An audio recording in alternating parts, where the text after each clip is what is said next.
नमस्कार दोस्तों। ऐसे वक्त में जब देश के मशहूर टीवी एंकर, टीवी प्रस्तोता यूट्यूब पर अपनी अलग छाप छोड़ने वाले और करीब करीब 4 दशकों तक कई तरह के कार्यक्रमों के जरिए अपनी सबसे अलग पहचान बनाने वाले विनोद दुआ कोविड के शिकार होकर अपना इलाज करा रहे हैं। ऐसे वक्त में विनोद दुआ के लिए सुप्रीम कोर्ट से एक बहुत बड़ी खुशखबरी आई है, एक राहत की खबर आई है। क्या है वो खबर?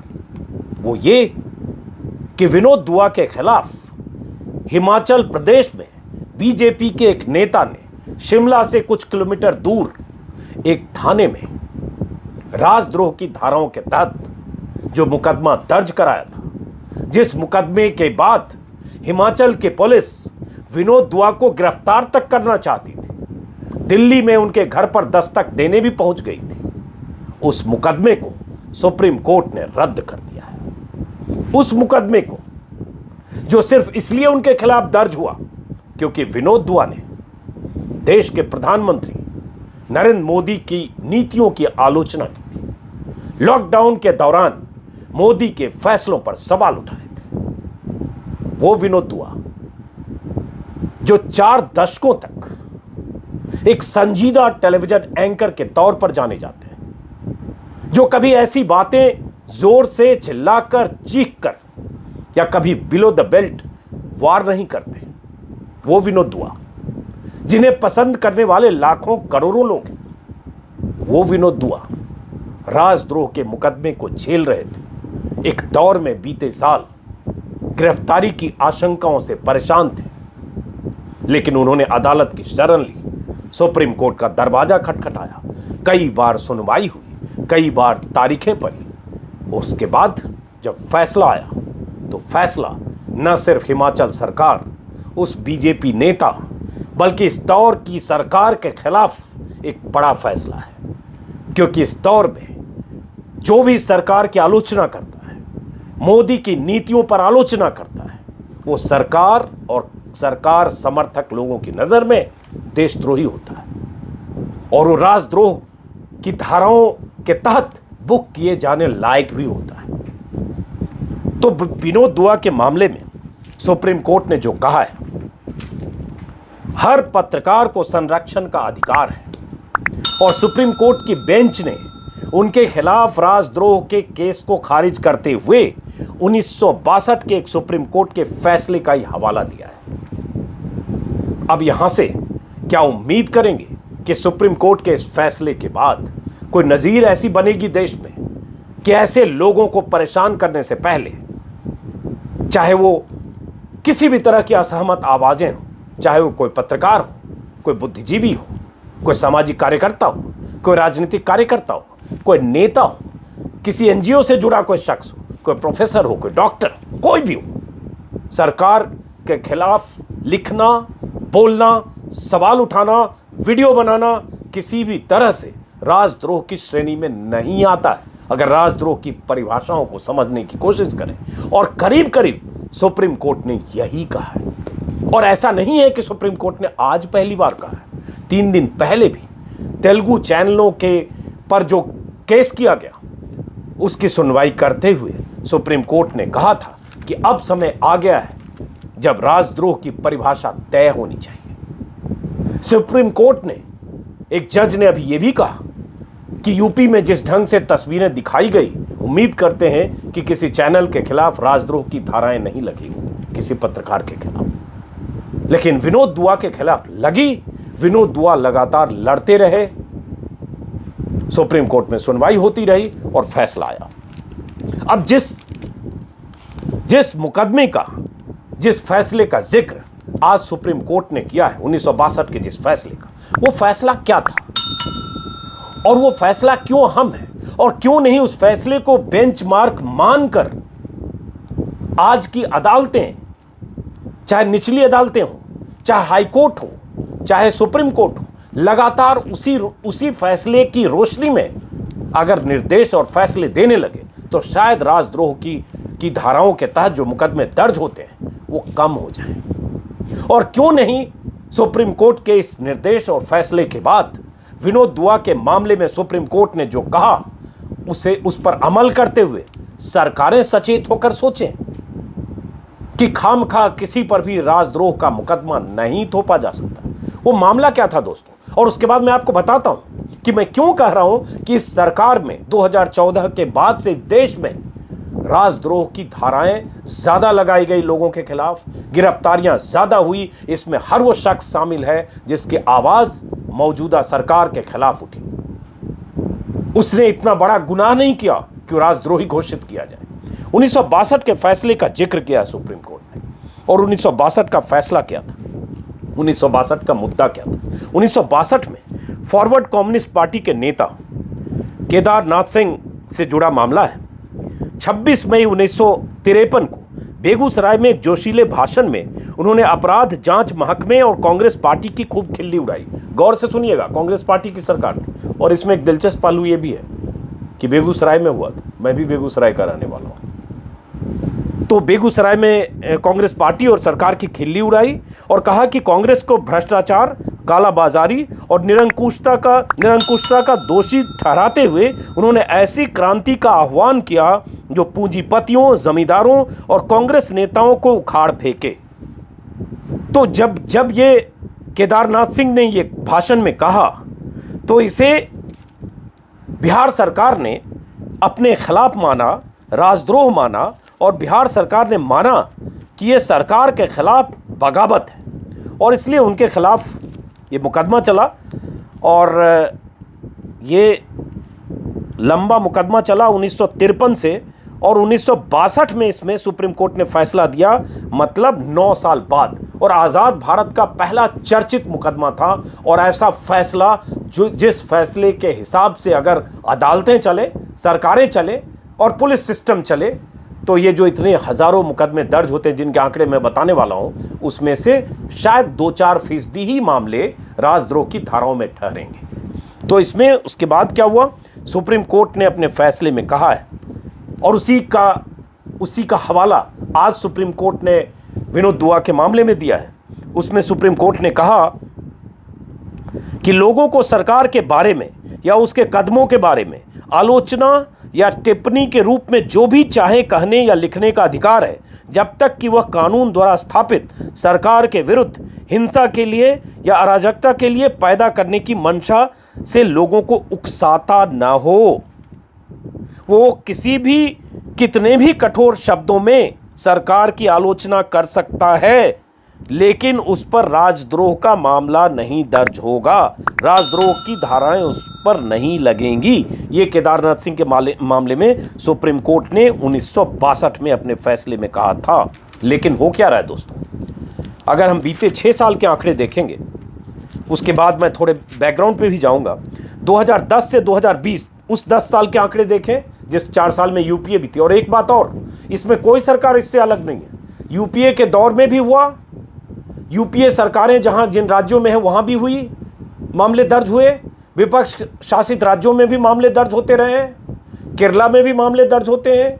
और हर राज्य सरकारों ने राजद्रोह की धाराओं का गलत इस्तेमाल किया, अपने विरोधियों को दबाने और कुचलने के लिए उनके खिलाफ हथियार की तरह इस्तेमाल किया। लेकिन 2014 के बाद राजद्रोह के तहत लोगों को बुक करने की तादाद बढ़ी है। 2010 से 20 के बीच का एक आंकड़ा है कि करीब 10,938 लोग 816 मामलों में गिरफ्तार किए गए 2010 से 2020 के बीच। लेकिन अब जरा हम 2014 से 2019 तक आते हैं, 20 तक। तो एक आंकड़ा है कि देश में 2 साल में 6300 लोगों पर दर्ज हुआ राजद्रोह का मुकदमा। ये दैनिक भास्कर में छपा हुआ फरवरी की एक रिपोर्ट है, फरवरी में छपा है कि पिछले 2 साल मतलब 2019 और 20 में करीब 6300 लोगों पर राजद्रोह का केस दर्ज हुआ।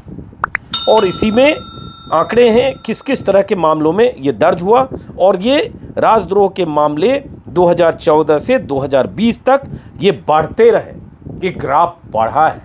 तो मतलब मोदी के रिजीम में राजद्रोह की धाराएं ज़्यादा लगी। और उसी में एक और कानून है जिसका बहुत इस्तेमाल होता है, यूएपीए। इसके तहत भी बहुत सारे ऐसे जो सामाजिक कार्यकर्ता हैं या एनजीओ चलाने वाले लोग हैं या सरकार के खिलाफ मुखर आवाज़ें उठाने वाले लोग हैं, उनमें से बहुत सारे लोग अभी भी जेलों में बंद हैं। तो ये इनका भी इस्तेमाल इस दौर में बहुत होता रहा है और उस पर सुप्रीम कोर्ट के जज, सुप्रीम कोर्ट में जब सुनवाई हुई है तब सुप्रीम कोर्ट के पूर्व जज लगातार ये सवाल उठाते रहे कि राजद्रोह की धाराओं का ऐसा बेजा इस्तेमाल क्यों होता है। और वो धाराएं जो अंग्रेजों ने आज़ादी के दीवानों को, आज़ादी के दौरान जो क्रांतिकारी थे या आज़ादी की लड़ाई में जो हिस्सा ले रहे थे, अंग्रेजों के खिलाफ जो बगावत कर रहे थे, उन्हें सबक सिखाने के लिए वो धाराएं आईपीसी में शामिल की गई थी। अब उसमें इतिहास पर अगर जाएंगे तो मैकाले ने 1837 में इस कानून को सूत्रबद्ध किया था। 1860 में आईपीसी बनाते और लागू करते वक्त उसे शामिल नहीं किया गया, लेकिन 10 साल बाद सर स्टीफन ने एक संशोधन के जरिए आईपीसी के अध्याय 6 में 124A जोड़ी, जो राज्य सत्ता के विरुद्ध अपराधों के लिए है। और उस समय आज़ादी के आंदोलन के दौरान महात्मा गांधी, बाल गंगाधर तिलक, नेहरू, अबुल कलाम आज़ाद सहित कई स्वतंत्रता सेनानियों पर राजद्रोह के मुकदमे चलाए गए। इसी से आप अंदाजा लगा सकते हैं कि मकसद अंग्रेजों का क्या था। लेकिन अंग्रेज तो चले गए 1947 में, लेकिन ब्रिटिश हुकूमत के जिन कारिंदों ने भारत में आईपीसी की धाराओं के तौर पर कानून की किताबें छोड़ दी और राजद्रोह की धाराएं उसमें दर्ज करके चले गए, वो धाराओं का आज भी बेजा इस्तेमाल होता है। फर्क यह है कि अंग्रेजों के दौर में आज़ादी के लिए लड़ते हुए क्रांतिकारियों के खिलाफ दर्ज होते थे या अंग्रेजों के खिलाफ बागी तेवर दिखाने वालों के लिए दर्ज होते थे। सत्ता बदल गई, आज लोकतांत्रिक चुनी हुई सरकारें हैं, उसके बाद भी उन धाराओं का इस्तेमाल होता है छोटे छोटे मामलों में। और ऐसे दर्जनों केस हैं और ऐसे दर्जनों हाईकोर्ट और निचली अदालतों के फैसले हैं जिसमें चपत लगाई गई है राजद्रोह के मामले में, सरकार की निंदा की गई है, लानत मलामत की गई है। अब एक आंकड़ा है, मैं भास्कर में ही देख रहा हूं, फरवरी की रिपोर्ट है कि सर्वाधिक मामलों में 5 राज्यों में 3 भाजपा के हैं। बीते 10 साल में राजद्रोह के सर्वाधिक मामले जिन 5 राज्यों में दर्ज हुए उनमें बिहार, झारखंड और कर्नाटक में अधिकांश समय बीजेपी या बीजेपी समर्थित सरकारें रही। इन राज्यों में 28% मामलों में बढ़ोतरी 2014 से 2020 के बीच हुई। 28% मामले राजद्रोह के 2014 से 2020 के बीच बढ़े। ये दैनिक भास्कर की रिपोर्ट है। अब देखिए, चूंकि ये फर्जी मामले बहुत होते हैं, ऐसे ही विनोद दुआ पर दर्ज किया गया। जरा सोचिए, विनोद दुआ का कोई वीडियो देखिएगा, यूट्यूब पर विनोद दुआ शो करते हैं HW न्यूज़ के लिए। बहुत संजीदा शख्स हैं, बहुत धीरे धीरे बोलते, मेरे जैसे तेज आवाज़ में बोलते भी नहीं है, बहुत तल्ख शब्दों का भी इस्तेमाल नहीं करते, तंज का इस्तेमाल जरूर करते हैं। लेकिन उनके वीडियो के आधार पर उनके खिलाफ राजद्रोह का मामला सुन के लगता है, दिमाग में जरा फिट करिए और ऐसे चेहरों को याद करिए जो गोली मारो सालों को नारे लगाते हैं। ऐसे चेहरों को याद करिए जो बीते 6 साल में बेलगाम होकर न जाने कैसी कैसी हरकतें कर चुके हैं। लेकिन विनोद दुआ शिकार होते हैं राजद्रोह की धाराओं के, क्योंकि हिमाचल में सरकार बीजेपी की, मुकदमा दर्ज करने वाला बीजेपी का कार्यकर्ता, सुप्रीम कोर्ट में पक्ष में विनोद दुआ के पर राजद्रोह के मुकदमे के पक्ष में और विनोद दुआ के खिलाफ बड़े बड़े वकील, सरकार की तरफ से भी पक्ष रखा जाता है ऐसे मामलों में। तो क्या होगा जब सरकार चाहती है कि बुक किया जाए ऐसे लोगों को? तो अब आंकड़े पर आइए, चूंकि ये मामले गलत तरीके से दर्ज होते हैं, जब कोर्ट में सुनवाई होती है कई बार नहीं ठहरते। NCRB डेटा के अनुसार साल 2014 से 16 के बीच राजद्रोह के तहत 179 लोगों की गिरफ्तारी हुई थी, मगर आरोप केवल 2 पर साबित हुए। साल 2016 से 2019 के बीच राजद्रोह में गिरफ्तार लोगों में से केवल 2% पर ही आरोप साबित हुए। 2019 में 96 लोग गिरफ्तार हुए, सिर्फ 2 पर ही आरोप तय हुए। 2020 में लगभग 3000 लोगों पर सीए कानून के विरोध में प्रदर्शन करने के तहत मामले दर्ज किए गए। सीए के खिलाफ जो प्रदर्शन कर रहे थे उसमें तो फिट भी बैठता है, क्योंकि प्रदर्शनकारी मुस्लिम है, और जहां मुस्लिम हो वहां राजद्रोह, वहां एनएसए, वहां यूएपीए, जितनी भी ऐसी धाराएं और 5-7 नए कानून होते, सब गले में तख्ती पट्टी कानून का लाद कर सारी धाराएं माथे पर चिपका कर जेल में भेजते हैं। यही किया सीए के दौरान। और लेकिन अब आगे आने वाले वक्त में पता चलेगा कि सुनवाई में कितने मामले टिकते हैं। लेकिन दिशा रवि का केस, आपको याद होगा कि दिशा रवि टूल किट मामले में एक कार्यकर्ता जो पर्यावरण एक्टिविस्ट, उनके खिलाफ राजद्रोह का मामला दर्ज हुआ टूल किट शेयर करने को लेकर। और वो राजद्रोह का मामला दर्ज होने के बाद मोदी समर्थक मीडिया की जो भूमिका थी, वो मान रही थी कि दिशा रवि 21-22 साल की वो लड़की राजद्रोही है, देशद्रोही है, और उसे तो सलाखों के पीछे 10-20 साल के लिए जाना चाहिए। लेकिन जब अदालत का एडीजे का जब फैसला आया दिल्ली की अदालत से, धर्मेंद्र राणा ने एक फैसला दिया, उस फैसले में राजद्रोह की धाराओं को रद्द किया गया। और जो कहा वो बहुत अहम है। एक वीडियो मैंने दिशा रवि के बारे में धर्मेंद्र राणा को सलाम करते हुए बनाया था, कभी देखिएगा, जिसमें कहा कि लोग सरकार के नैतिक पहरुए हैं, उन्हें सिर्फ इसलिए जेल में नहीं डाला जा सकता कि वह सरकार की नीतियों से असहमत हैं। राजद्रोह का अपराध बस सरकार के आहत अभिमान को सहलाने के लिए नहीं लगाया जा सकता। मतलब सरकार का जो ईगो है, अहंकार है, उसको सहलाने के लिए, ईगो मसाज करने के लिए किसी पर राजद्रोह का मुकदमा नहीं लादा जा सकता। ये दिल्ली के एडीजे धर्मेंद्र राणा ने अपने फैसले में कहा। और बहुत सारी चीजें कही, 50 लाइनें ऐसी हैं जो हंटर की तरह सरकार के लिए हैं या उस नियत पर हैं जो राजद्रोह की धाराएं लगाती हैं। ऐसे ही दिल्ली, ऐसे ही देख रहा हूं, सुप्रीम कोर्ट के पूर्व जज दीपक गुप्ता का एक बयान है, जस्टिस दीपक गुप्ता का, कि लोगों की आवाज़ दबाने के लिए बीते 2-4 साल में इस कानून का बहुत दुरुपयोग हो रहा है। दिशा पर धारा 153A भी लगी है, जिसका मतलब होता है 2 समुदायों में विवाद खड़ा करने की मंशा। टूल किट में ऐसी कोई बात नहीं है। और ऐसे बहुत सारे लोगों ने लगातार कहा है कि सरकार और सरकारी तंत्र राजद्रोह की धाराओं का गलत इस्तेमाल करके और उसके बाद लोगों को फंसाने के लिए या अपना स्कोर सेट करने के लिए या ऐसे लोगों को सिर्फ राजद्रोह की धाराओं का डर दिखाकर या राजद्रोह की धाराओं का इस्तेमाल करके जमानत न मिले, लंबे समय तक सलाखों के पीछे चले जाएं, ये साजिश वाली मानसिकता या सजा देने वाली मानसिकता या कुचलने वाली मानसिकता की तरह राजद्रोह की धाराओं का इस्तेमाल होता है। आपको और हैरानी होगी, हैरानी नहीं, आपको पता होगी शायद, कि दिल्ली में किसान आंदोलन के दौरान एक अपुष्ट खबर को कहा गया किसान को की मौत हुई थी ट्रैक्टर पलटने से। लेकिन शुरू में खबर आई, कुछ लोगों को लगा कि वो, या उनके परिजनों ने कहा या उनके जो लोग थे वहां साथी, उन्होंने कहा कि पुलिस की गोली लगी। बाद में पुष्टि हुई कि पुलिस की गोली नहीं लगी, ऐसा पुलिस का दावा है। लेकिन कुछ लोगों ने ट्वीट किया खबर उस बारे में, जो उस समय शुरुआती जानकारी वहां लोगों ने दी आईटीओ पर, जिसमें राजदीप सरदेसाई थे, जफर आगा, मृणाल पांडे, शशि थरूर, ऐसे 6 लोग। इन सब के खिलाफ भी राजद्रोह की धाराएं लगी। और राजद्रोह का मुकदमा कहां दर्ज हुआ? मध्य प्रदेश, यूपी और हरियाणा, क्योंकि तीनों जगह बीजेपी की सरकार। तो मतलब आप जिनको फंसाना चाहते हो, जिनको चाहते हो कि ये या तो जेल जाएं या चक्कर लगाएं या बहुत परेशान हो, वो बीजेपी शासित राज्यों में। घटना आईटीओ की, ट्वीट किया दिल्ली के पत्रकार या नेता ने, उसमें शशि थरूर से लेकर राजदीप हैं, मैंने जिक्र किया।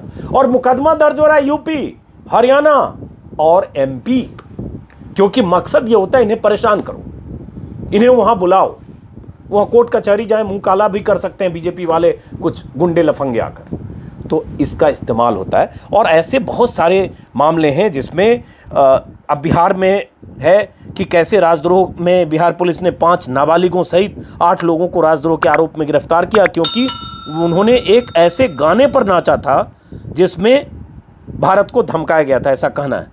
उसी तरह से छत्तीसगढ़ में कांग्रेस की सरकार है, और मैंने कहा हर सरकारों में ऐसा होता है, ऐसा नहीं है कि सिर्फ इस सरकार में हो रहा है।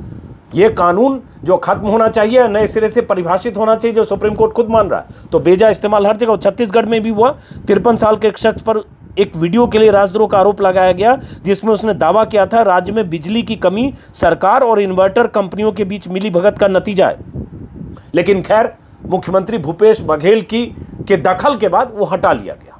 तो ये तारीफ करनी पड़ेगी कि भूपेश बघेल को जब पता चला या मामला उठा तो विड्रॉ तो हुआ। यहां बीजेपी सरकार में राजद्रोह के मामले विड्रॉ नहीं होते हैं, और क्योंकि राजद्रोह के मामले लगते ही उन्हीं पर हैं जिन्हें माना जाता है कि सरकार विरोधी हैं, जिन्हें माना जाता है इन्होंने प्रधानमंत्री मोदी पर सवाल उठाया तो देश विरोधी तो हैं ही। ये चीन के एजेंट भी हैं, पाकिस्तान के एजेंट भी हैं, और इनका देश में रहना कितना खतरनाक है। और अगर मुस्लिम हो गया तब तो उनके लिए सोने पर सुहागा है। अगर उसका नाम सलमान, सलीम, शहबाज, शाहरुख, आमिर ये सब है, तब तो राजद्रोही होगा ही, तब तो देशद्रोही होगा ही। उसमें किसी तरह के ज़्यादा इन्वेस्टिगेशन की भी ज़रूरत नहीं है, इतना काफ़ी है क्यों मुस्लिम है। तो ये इस देश में होता है। ऐसे बहुत सारे आंकड़ों पर अगर जाएंगे तो लंबी फहरिस्त है कि कैसे कैसे मामलों में होता रहा है। तो इस वीडियो का मकसद दोस्तों, एक तो विनोद दुआ को शुभकामनाएं देना कि विनोद जी जल्दी स्वस्थ होकर अस्पताल से लौटें, उनकी पत्नी के लिए भी कि उनकी पत्नी चूँकि वेंटिलेटर पर रहीं और बीच में हम लोग बहुत चिंतित भी थे, उन सब के लिए शुभकामनाएं। स्वास्थ्य लाभ के लिए जल्दी रिकवर हो और जल्दी रिकवर होकर फिर वापस विनोद जी वैसे ही वीडियो पर हम लोगों को दिखें, वीडियो बनाएं। लेकिन फ़िलहाल एक बार फिर से आपको बता दूं, जो 124A है जिसके तहत ये मामले दर्ज होते हैं, उसमें उसका अगर उसका मतलब निकालेंगे, जो डिफाइंड धारा है, जो उसका मकसद है कि कोई भी व्यक्ति देश विरोधी सामग्री लिखता, बोलता या ऐसी सामग्री का समर्थन करता है या राष्ट्रीय चिन्हों का अपमान करने के साथ संविधान को नीचा दिखाने की कोशिश करता है तो उसे आजीवन कारावास और 3 साल की सज़ा हो सकती है।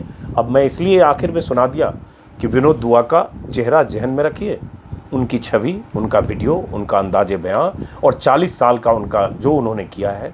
यहाँ तक कि जब राजीव गांधी की सरकार थी तो जनवाणी नाम का कार्यक्रम सरकारी चैनल पर, दूरदर्शन पर उस दौर में आया था, और विनोद दुआ राजीव गांधी सरकार के मंत्रियों से सवाल पूछ कर छक्के और पसीने दोनों छुड़ाते थे, और तभी से विनोद दुआ बने। बाद में उन्होंने बहुत तरह के शोज बहुत चैनल के लिए किए। तो ये जो 124A है, राजद्रोह, सेडिशन, और किस पर और क्यों लगाया जाना चाहिए, ये और विनोद दुआ का चेहरा, आप सोचिए ईमानदारी से, क्या वो इस मुकदमे को झेलने की पात्रता रखते हैं। फिलहाल इस वीडियो को यहीं ख़त्म करते हैं दोस्तों। उम्मीद करेंगे कि सरकार को समझ में बात आएगी, और ऐसी सरकारें, चाहे कहीं की सरकार हो, राजद्रोह का मामला दर्ज करने से पहले 100 बार सोचेगी। और अगर स्थानीय स्तर पर पुलिस या प्रशासन अगर राजद्रोह की धाराएं लगाता है तो सूबे का मुख्यमंत्री और सूबे के सत्ताधारी लोग सोचेंगे कि राजद्रोही वो है या नहीं। हालांकि मैं नाउम्मीद होकर कहता हूं, इसकी गुंजाइश नहीं है। कम से कम मोदी जी जिस तरह से सरकार चलाते हैं और मोदी जी के समर्थक जिस तरह से उन्हें मोदी मतलब देश मानते हैं। लेकिन फिलहाल दोस्तों, इस वीडियो को ख़त्म करने से पहले अगर आपने मेरे YouTube चैनल को सब्सक्राइब नहीं किया है, मेरे Facebook को फॉलो नहीं किया है तो करें, अच्छा लगेगा, मेरी बात ज़्यादा से ज़्यादा लोगों तक पहुंचेगी। नमस्कार।